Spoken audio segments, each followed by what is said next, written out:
Alright, so after playing her kit extensively since the release on the EN servers, I think I'm ready to release my own Kokomi guide.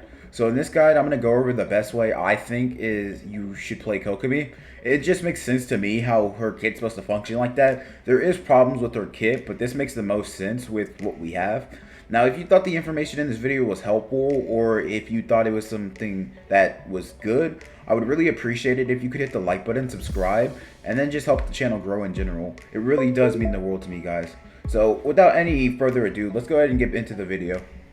Now, if we take a look at Kokomi's roles, Kokomi can be defined as a very versatile character because she has so many roles she can play as and do very decent with all her roles. I personally believe her best role is as a off-field healer, support / enabler. This can be supported by the fact that at level 8, her E scaling is way better than her burst scaling.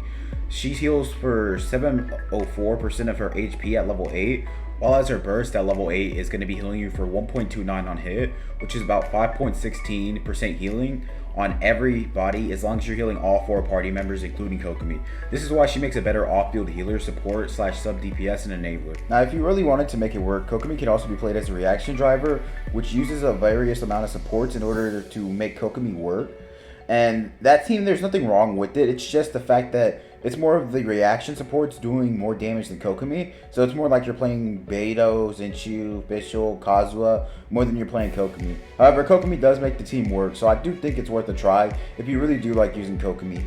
Alright, let's take a look at her talents and talk about talent priority real quick. So I think 196, this is my Kokomi build. I think this is the ideal build for optimal investment. If you're using her as a healer and a support, I think Karage's Oath is going to be a very good skill to level up, because regardless of what team comp you plan on using her in, even as a reaction driver, it's going to be doing a majority of the healing as well as a majority of the reaction damage.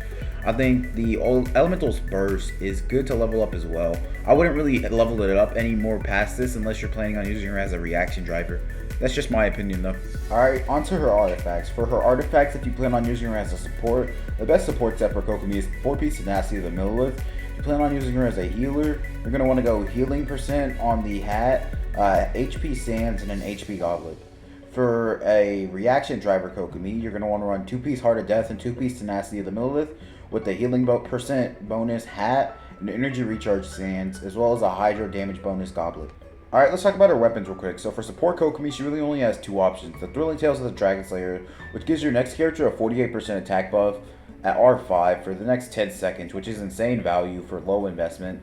I think it's a really good book to put on her, and it's probably her best in slot. The next book, which is the Sacrificial Fragments, I'm a little bit biased towards, just because it allows you to reposition your jellyfish multiple times, which allows you to get more hydro application off, and you're not really getting a Tenacity of the Millilith buff off if you're not really hitting them with the jellyfish. So I am more biased and lenient towards Sacrificial Fragments. I think it's her second best option. It rewards you, it punishes you less for placing the jellyfish in the wrong spot. So it's a choice between those 2 weapons. Whichever one you find you need more is the weapon that I recommend you putting on Kokomi. Last but not least, if you plan on playing Reaction Driver Kokomi, the Prototype Amber is going to be your go-to weapon.